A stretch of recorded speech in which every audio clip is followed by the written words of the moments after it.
금은 시장에 사건 사고가 터지면 누구보다 빨리 달려오는 금은 레카왕 양벨입니다. 지난밤 금 가격이 또 사상 최고치를 돌파했습니다. 그리고 무엇보다 지금 은 가격의 상승이 정말 드라마틱한데요. 장시간이 마감된 지금 4.59% 정도 상승을 했고, 장중에는 무려 6%가 넘는 거의 7%에 가까운 상승이 나타나기도 했었는데요. 그로 인해서 34불을 목전에 두기도 했었습니다. 자, 그렇다면 금이 또 사상 최고치를 돌파하고 은이 이런 미친 듯한 폭등에 나온 이유가 무엇이며, 그리고 그것이 앞으로 금은 가격에 또 어떤 영향을 미칠지, 이런 부분에 대해서 이야기를 드려보도록 하겠습니다. 먼저 동아일보에서 나온 금 가격 상승에 대한 뉴스를 한번 볼 텐데요. 금 현물 가격이 사상 처음으로 온스당 2,700달러를 돌파했습니다. 분석가들은 미국 대선을 앞두고 중동의 긴장이 고조되면서 글로벌 투자자들이 무위험 자산으로 몰려들고 있다고 말합니다. 중동의 지정학적 긴장이 고조되면서 최근 금 가격이 강세를 보이며 투자자들이 무위험 금으로 몰려들고 있었습니다. 전날 이스라엘은 팔레스타인 무장단체 하마스의 정치국 수장인 야히야 시나르를 제거했다고 밝혔습니다. 이스라엘 총리 베냐민 네타냐후는 영상에서 전쟁은 끝나지 않았습니다 라고 말했습니다. 중동 갈등의 새로운 국면은 가장 안전한 자산 중 하나인 금 매수를 부추겼습니다. 네, 다른 뉴스도 하나 보죠. ABC 뉴스인데요. 금 가격 사상 최고치를 기록하는 이유는 무엇인가 라고 이야기를 했는데, 중동 갈등과 미국 대선에 대한 불확실성으로 투자자들이 안전한 피난처를 찾으면서 금 가격이 금요일에 사상 최고치를 기록했습니다 라고 이렇게 이야기를 하고 있는데요. 비슷합니다. 지금 이 금 가격이 오른 이유에 대해서 중동 전쟁에 대한 그런 이제 우려가 금 가격 상승에 일조를 했다라고 이야기를 하고 있습니다. 당연히 일리가 있죠. 뭐 이전에 걸프전이라던가 뭐 아니면 한국전쟁 때라던가 뭐 2차 세계대전, 1차 세계대전 때도 금 가격이 단기적으로 이런 전쟁 이슈가 있으면 튀어오르는 현상이 나타났거든요. 러시아 우크라이나 전쟁 때도 마찬가지였고, 이스라엘 하마스 전쟁 때도 이렇게 계속 나타나는 것은 맞습니다. 그런 측면에서 볼 때 이 금 가격의 상승은 이해가 돼요. 한 0.83% 정도 상승을 했다. 하지만 조금 이해가 되지 않는 부분은 이 은의 상승입니다. 금은 1% 채 안 올랐는데 어떻게 은은 4.6%가 상승을 했으며 장중에는 무려 7%에 가까운 상승이 나타났었던 걸까요? 이건 분명히 단순히 중동 전쟁에 대한 우려로 금 가격이 튀어오른 것 때문에 변동성이 조금 더 큰 은이 더 많이 상승했다라고 보기에는 너무 많은 상승이라는 겁니다. 그래서 분명히 어떠한 다른 이유가 있을 거라고 생각해요. 은만 가지고 있는 특별한 호재가 있지 않았나라고 생각을 합니다. 그래서 정말 다양한 부분들을 저는 생각을 해봤는데요. 아마 이것에 가장 큰 영향을 미치는 요소가 이 브릭스 정상회담 때문일 거라고 저는 추측을 합니다. 제가 이전에 실시간 방송에서 몇 번이고 언급드렸던 부분이긴 한데, 이번 브릭스 정상회담 10월 22일부터 24일까지 이루어지거든요. 그때 브릭스의 근본이제 CBDC 통화에 대한 큰 그림이 발표될 것이라는 그런 찌라시가 있었어요. 업계 소식통에서도 이야기가 많았고, 심지어 금에 있어서는 최고 권위를 갖고 있고 금의 귀환의 저자이자 통화제도 분석가인 제임스 리카즈도 최근 칼럼에서 50년 만에 가장 큰 통화 충격이 올 것이다. 그것이 바로 새로운 브릭스 통화의 부상과 글로벌 통화 시스템의 패러다임 변화에 대한 것이 올 것이라고 이렇게 이야기를 했던 것처럼 10월 21일부터 24일에 그 러시아 카잔에서 열리는 브릭스 연례 정상회의에서 이 브릭스 통화에 대한 기대감이 이전과는 다르게 정말 커지고 있고 점점 표면 위로 드러나고 있다는 게 느껴집니다. 자, 여기서 중요한 점은 이 브릭스 통화는 근본이제, 금이 담보가 된 화폐 시스템을 만들고 그걸 전 세계적인 글로벌 통화 시스템으로 바꾸자는 패러다임의 변화를 주고자 하는 것이거든요. 실제로 이게 정착하느냐 안 하느냐가 중요한 게 아닙니다. 이 화폐 시스템이 변하는 과정에서 항상 일률적으로 반복되었던 것이 화폐의 양과 금의 양이 다시 맞춰지는 금의 재평가가 일어났었습니다.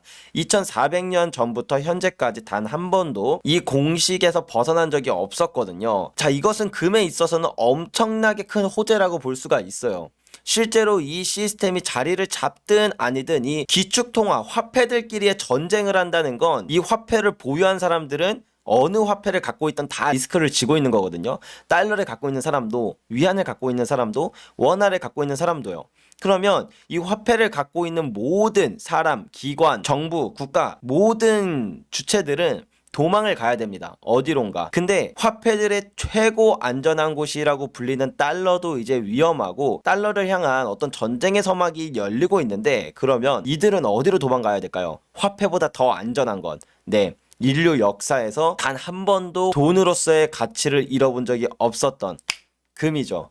그래서 이 이슈 자체는 금에 있어서 엄청난 호재를 불러일으킬 것입니다. 다만 우리가 이렇게 금 투자자들이 느끼는 그런 감정과는 다르게 사실 전 세계적으로 보면 아직까지 금에 대한 관심이 그 정도로 높진 않아요. 그래서 이렇게 저평가된 자산일수록 그런 좋은 호재에 대한 기대감, 그런 잠재적 상승 모멘텀이 있다라고 하더라도 그게 실제로 가격에 반영되는 데는 시차가 나타나는 경우들이 종종 있습니다. 그래서 저는 10월 24일 이전에 금을 좀 사놓으려고 계획을 하고 있습니다. 아무튼 이런 10월 24일에 엄청나게 큰 호재가 터질 수도 있다라는 그런 기대감이 있는데, 근데 여기서 이렇게 금이 담보가 된 화폐 시스템이면 금이 최고의 수혜자가 될 거라고 생각을 하실지도 모르겠지만 금에 있어서 큰 호재도 맞고 수혜자도 맞아요. 하지만 가장 큰 수혜자는 바로 은입니다.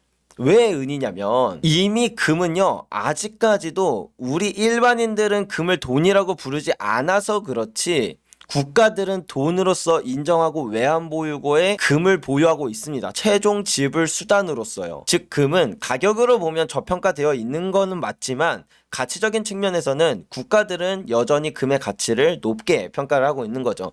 그에 비해 은은 어떤가요? 국가들 중에 예전처럼 은을 돈으로서 바라보고 외환보유고에 담아놓고 하는 국가는 없습니다. 이제 일반인들도 은은 그냥 일종의 산업재나 주얼리로만 바라보지 이것을 돈이라고 생각하는 그런 사람은 진짜 투스텝 구독자님들 중에서도 소수밖에 없을 거예요. 대부분의 투스텝 구독자님들도 사실은 은까지 돈으로 보시는 분은 많지 않으시고 은은 하나의 투자 자산으로 보시는 경향이 되게 많은 것 같습니다. 그만큼 은은 진짜 저평가되어 있다는 거예요. 근데 그런 저평가되어 있는 그 인식과는 다르게 이것은 세계에서 가장 공신력 있는 귀금속 조사기관인 실버 인스티튜트의 보고서인데요. 여기서 나와 있는 자료에 따르면 2021년부터 은의 수요가 공급을 뛰어넘기 시작했습니다. 그래서 공급이 부족한 현상이 일어나기 시작했는데요. 그게 2022년, 2023년, 2024년까지 4년 내내 벌어지고 있습니다. 이로 인해서 은은 가치 저장 수단으로서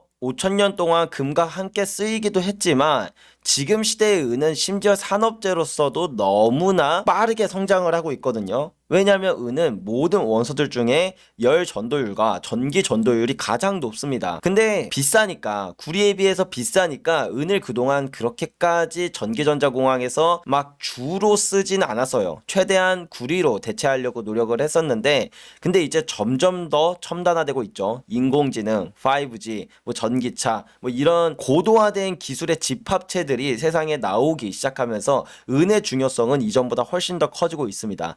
여기에 더불어 친환경이라는 그런 부분까지 생겨나면서 태양광 발전에서 은 수요량이 정말 미쳐 날뛰기 시작했어요.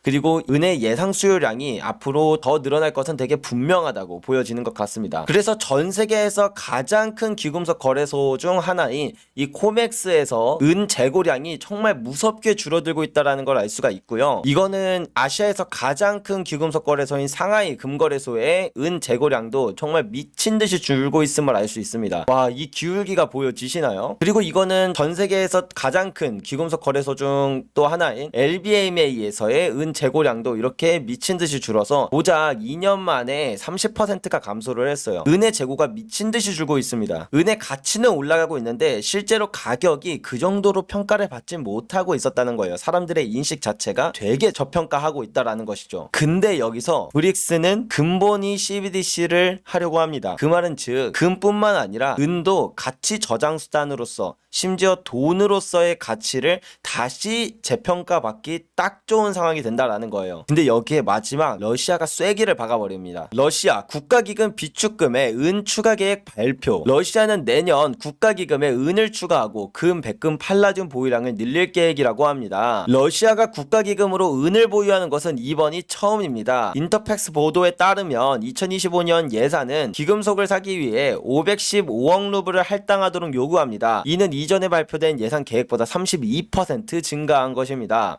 이처럼 러시아는 이제 은을 외환보유고에 담으면서 은을 돈이라고 선포한 거나 다름이 없죠. 근데 이게 그냥 엘살바도르가 비트코인을 외환보유고에 담은 것처럼 러시아만의 좀 독특한 행동일까요? 저는 아니라고 생각합니다. 왜냐하면 러시아는요, 브릭스 회원국인과 동시에 올해부터 러시아가 브릭스의 의장국이 됐단 말이에요. 그리고 심지어 내년에는 중국이 의장국입니다. 브릭스를 가장 강하게 주도하고 있는 국가인 중국과 러시아가 올해와 내년에 의장국을 맡고 있고 맡게 돼요. 이 말은 즉 러시아가 취하고 있는 스탠스와 그런 거대한 계획들은 곧 브릭스의 계획과 아주 밀접할 수밖에 없다라는 걸 이해할 수 있죠. 자, 이거는 기원전 3200년, 그러니까 지금으로부터 5000년 전부터 현재까지 금과 은에 대한 비율을 나타낸 건데요. 한마디로 금 하나를 살 돈이면 은을 몇 개를 살 수 있냐, 이것을 숫자로 나타낸 것입니다. 인류 역사의 아주 대부분, 압도적인 대부분의 기간 동안은 금과 은의 비율이 대략 한 1대10에서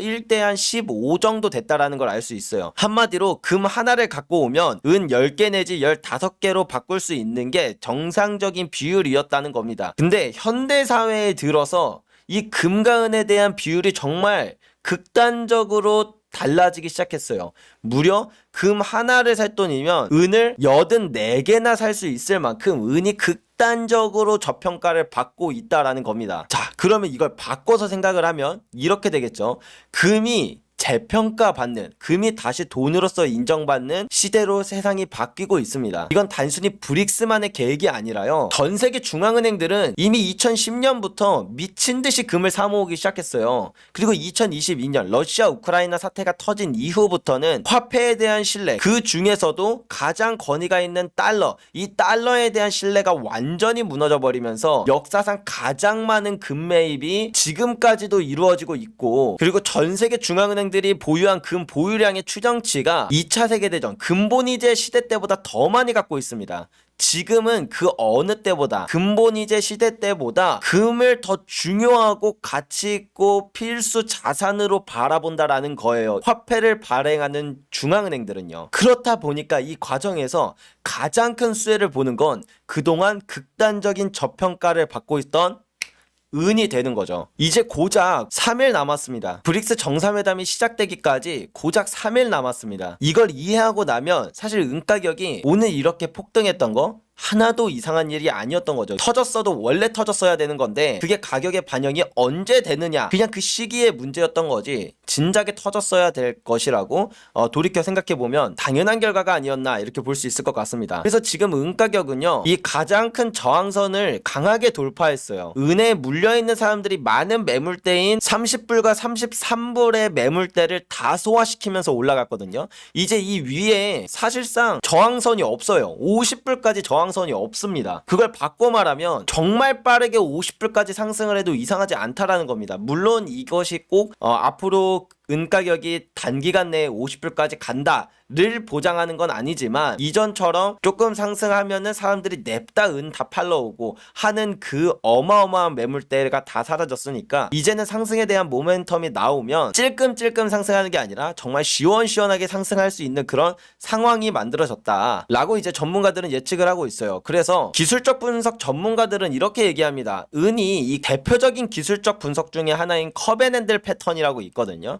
이게 컵과 손잡이 모양인 이 차트가 만들어지면 엄청나게 거대한 상승이 찾아온다는 그런 대표적인 기술적 분석 중에 하나예요. 그냥 그림놀이라고 생각하시는 분이 계실지는 모르겠지만 실제로 전설적인 트레이더들도 이 컵앤핸들 패턴을 이야기하는 경우가 많습니다. 대표적으로 뭐 깃발 패턴이나 삼각수렴 패턴, 그리고 이 컵앤핸들 패턴, 이것들은 전설적인 트레이더들도 많이 보고 애용하는 그런 기술적 분석 중에 하나거든요.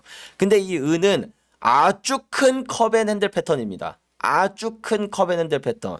그 말은 바꿔 말하면 이번에 은의 상승은 고작 뭐 이전에 고점이었던 50불에 도달하는 수준이 아니라 아예 다른 레벨로 가버리는 그런 거대한 상승이 잠재되어 있다라고 이제 기술적 분석가들은 이야기를 하고 있는데, 조금 전에 대표적인 기술적 분석 패턴 중에 하나가 컵앤핸들 패턴이고, 그리고 다른 하나가 이 삼각수렴 패턴이라고 말씀을 드렸는데요. 그 삼각수렴 패턴이 이번에도 나왔습니다. 위에 이런 강한 저항선이 있을 때 이 가격대만 오면 내려가고, 이 가격대만 오면 내려가고, 가격대만 오면 내려가고, 이 가격대만 오면 내려가고 해서 이 강한 저항선이 있는데, 저항선을 몇 번이고 도전하는 과정 가운데 저점이 높아지면서 결국에 이 저항선을 뚫어버리는 이러한 패턴이 나올 때 이거는 급등 패턴 중에 하나라고 이야기가 되거든요. 그래서 이번에 이 강한 상승이 오히려 상승의 신호탄이라고 기술적 분석가들은 이야기를 합니다. 우리 개인으로 볼 때는 그 은가격 너무 많이 올랐다, 내가 사야 될 타이밍을 놓쳤다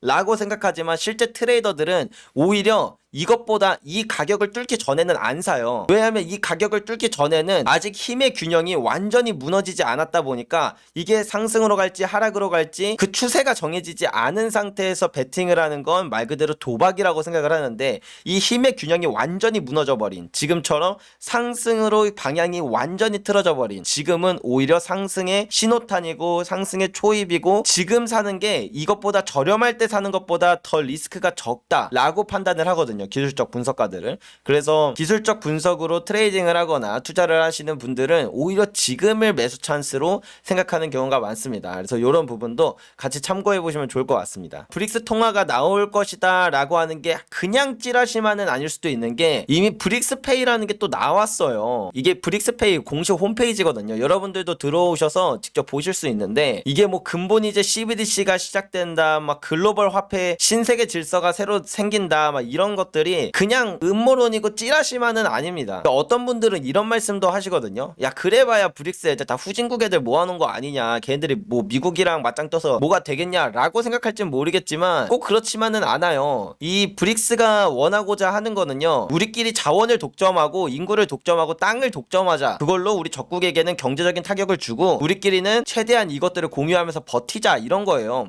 당연히 전쟁을 하는데 나는 안 다치고 상대만 다치게 어떻게 합니까? 나는 살을 내어주더라도 뼈를 취할 수 있다면 그게 정말 성공적인 전술이었고 전투였다고 볼 수 있겠죠. 그래서 이 브릭스 국가들을 보면 땅덩어리가 엄청 큽니다. 이 보시면 전체 지구 면적의 거의 34%, 3분의 1이 브릭스 공동체가 갖고 있어요. 만약에 이 브릭스 공동체가 뭉친다? 그럼 어떤 일이 일어나냐면요, 우리가 땅만 생각할 게 아니라 영공과 영해도 생각을 해야 돼요. 그러면 이전에는 그냥 비행기로 슝 지나가면 될 항공거리가 엄청 빙글빙글 돌아가야 되게끔 바뀌겠죠. 예, 브릭스의 적국인 그런 국가들은요, 배를 타고 갈 때도 마찬가지고요, 인구의 거의 절반을 가지고 있습니다. 그리고 각종 자원들 차고 넘치는 국가들끼리 모였고요. 이 전쟁의 서막에서 브릭스가 이긴다 진다 뭐 이런 거에 우리가 베팅을 하려고 금을 사는 게 아니라요, 얘네들이 싸우니까 이렇게 화폐들이 전쟁을 하니까 그 피난처가 바로 금이라서, 그래서 우리는 금을 사야 한다는 겁니다. 그 과정 가운데서 화폐의 가치는 정말 무섭게 떨어지겠죠. 그게 달러든 원하든, 그리고 이 브릭스 국가의 화폐들이든 모든 화폐들은 엄청난 타격을 받을 겁니다. 그로 인해서 화폐를 보유한 우리들도 많은 타격을 받을 수 있다라는 거를 곰곰이 생각해 봐야 될 문제가 아닌가라고 생각을 해요. 그래서 적어도, 정말 적어도 내 포트폴리오의 10% 내지 20% 정도는 보험의 측면으로라도 금을 반드시 갖고 있어야만 하는 시기가 지금이지 않나 라고 말씀드리고 싶습니다. 단순히 금 가격이 비싸져서 너무 비싼 것 같아서 금 살까 말까 그런 고민을 하기 이전에 적어도 10% 내지 20%는 금을 채워넣고, 보험용으로 채워넣고, 그 다음에 뭔가 뭐 비싸다 싸다 뭐 내가 타이밍을 맞추겠다 어쩌겠다, 그거는 그 다음에 생각해야 될 문제가 아닌가. 지금 브릭스의 움직임이 점점 더 가속화되고 있고 세상이 바뀌고 있는 이런 추세가 정말 빠르게 바뀌고 있는 것 같아요. 당장 내일이라도 화폐들이 하나하나 터져 나가도 이상하지 않을 만큼 그런 상황이 아닌가 싶습니다. 네, 오늘은 이렇게 해서 오늘 지난방 금과 은이 상승한 진짜 이유에 대한 부분들을 한번 찾아보았고, 그리고 그것이 시사하는 바는 무엇인지, 앞으로 금과 은은 어떤 방향으로 나아가고 있는 것일지, 이런 거에 대한 저의 짧은 소견 이렇게 말씀드렸는데요. 지금 말씀드린 이런 내용들이 여러분의 투자에 조금이나마 도움이 되었기를 바랍니다. 또 금과 은에 대한 이슈가 튀어나오면 누구보다 빨리 달려올 금은 레카왕 양벨이었습니다. 감사합니다.